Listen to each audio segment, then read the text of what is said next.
Nicolas pour mabuldrole.club. Dans cette vidéo, on va voir comment créer une liste d'abonnés dans MailingBoss.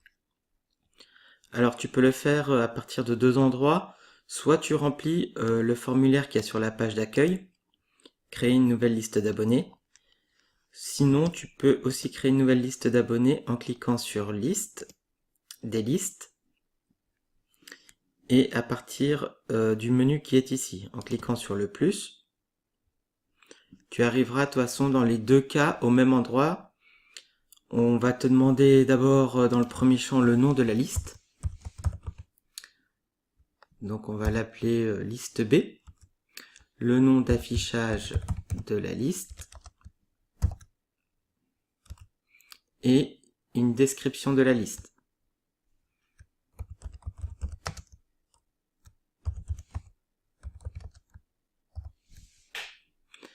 Ensuite, tu vas devoir choisir la manière dont les visiteurs de ton site vont s'abonner à tes listes. Soit tu vas utiliser le double opt-in, ou alors le simple opt-in. Alors le double opt-in, c'est lorsque le visiteur va devoir confirmer à partir d'un email que tu vas lui envoyer, son inscription à la liste, ou le simple opt-in, il n'y aura pas de demande de confirmation par email. Alors, la différence entre les deux, dans le cas où tu utilises le double opt-in, tu auras des listes plus sûres parce que la personne va devoir aller dans sa boîte email pour valider son inscription. Dans le cas du simple opt-in, tu auras peut-être des listes plus remplies mais avec plus d'emails poubelles qui ne sont jamais regardés.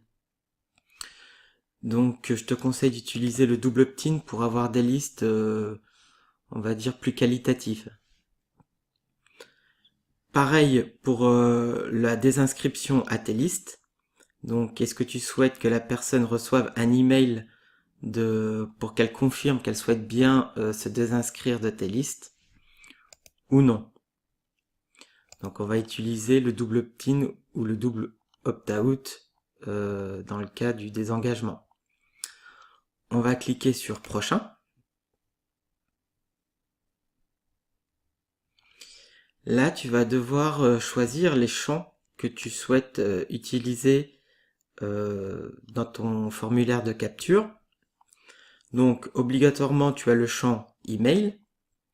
Si tu souhaites créer un champ prénom ou un champ nom de famille, il suffit de les sélectionner dans la liste. Tu peux aussi ajouter des cases à cocher pour la GDPR. Bon, bien sûr, c'est obligatoire, je crois, maintenant. Donc, regarde bien tout ce qui concerne la GDPR parce que c'est un souci assez omniprésent maintenant dans l'email marketing. Si tu souhaites capturer d'autres informations, tu peux ajouter des champs grâce aux boutons qui sont dessous. Donc, des champs texte, des champs date et heure, des menus déroulants, des zones de texte, des champs multisélection, des cases à cocher, un champ date ou un champ de type radio. Donc, tu sauvegardes les modifications. Ensuite, alors tu arrives sur une page où tu vas trouver le premier mail qui va qui va être envoyé lors de l'inscription de ton visiteur à ta liste. Alors c'est le mail de confirmation d'abonnement. Vu qu'on a choisi le double opt-in lors de la création de la liste, on va te demander si tu souhaites modifier le mail de confirmation à l'abonnement. Donc le mail, il s'appelle email de confirmation d'abonnement. Veuillez cliquer ici, donc c'est le lien qui va confirmer son abonnement pour confirmer votre abonnement à la liste.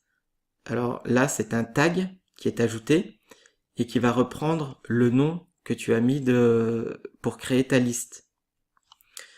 Si pour une raison quelconque vous ne pouvez pas accéder à ce lien, veuillez copier l'URL. Donc là, ils vont avoir l'URL de ta liste pour s'abonner merci et company name, le nom de ta société. Donc le tag là va reprendre le nom que tu as mis dans le paramétrage de ton compte. Donc là on va rien toucher pour l'instant. On va cliquer sur enregistrer et suivant.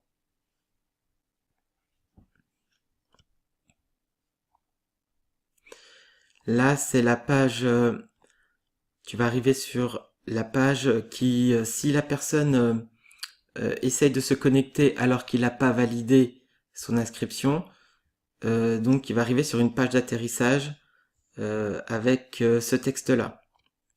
Donc on va pas toucher, on va continuer.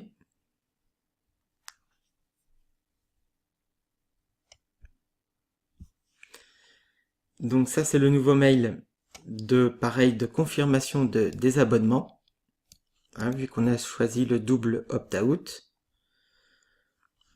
On va cliquer sur enregistrer et suivant.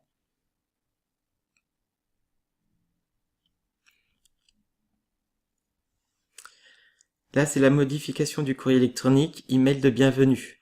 Donc c'est le premier email qu'il va recevoir pour lui souhaiter la bienvenue dans la liste de diffusion une fois qu'il a validé son inscription.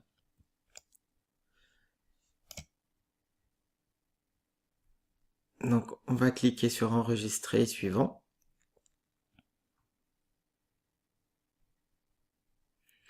Et voilà, ta liste est créée. Donc là actuellement tu es sur le tableau de bord de ta liste. Donc tu vas retrouver des raccourcis vers tes abonnés, les segments, les champs que tu as créés. Donc on a choisi nom, prénom et email, donc il y a 3 champs. Les pages qu'on a vues,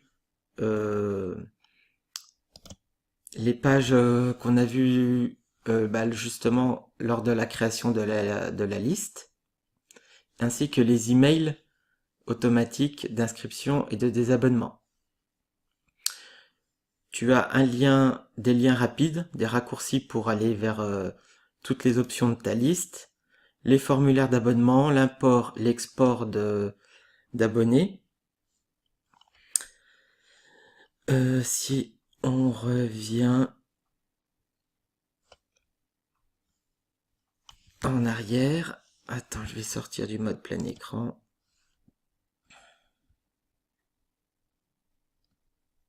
Voilà. Donc ensuite tu auras les statistiques de tes abonnés, des campagnes que tu vas faire, le taux de livraison et de rebond et la croissance des non-abonnés. En fait, de ceux qui se désabonnent. Donc à partir de là, tu vas pouvoir créer tes campagnes d'email ou tes séquences d'email. Donc on va revenir sur l'interface principale de MailingBoss. Et donc la dernière liste que tu as créée apparaît ici. Pour réaccéder au tableau de bord de la liste, il suffit de cliquer sur Aperçu.